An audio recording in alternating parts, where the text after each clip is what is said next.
এবার এই কয়েকদিন আগে যে বন্যা হলো অতিবৃষ্টির কারণে, এই বন্যায় বহু মানুষের ঘর বাড়ি নষ্ট হয়ে গিয়েছিল। যাই হোক, আল্লাহর রহমতে তারপরে আমরা 100 গরিব দুস্থ পরিবারকে আমরা আজকে ঘরের চাবি হাতে উঠিয়ে দিতে পেরেছি। এছাড়াও আপনাদের সামনেই আপনারা দেখলেন আরো অনেকগুলো দুস্থ মানুষের কাছে তাদেরকে সহযোগিতার জন্য সরকারের পক্ষ থেকে আমরা আর্থিক সহায়তা তাদেরকে করেছি। কিছু দুস্থ মহিলাকে আমরা চাল দিয়েও সহযোগিতা করেছি।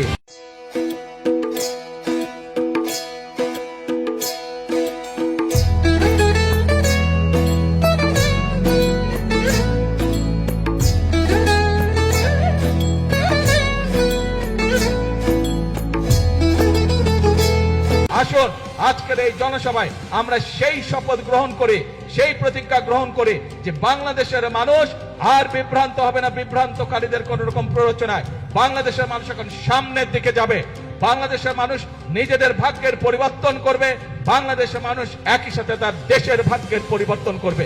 এবং সেই জন্যই আমরা বলি, করব কাজ, করব দেশ, সবার আগে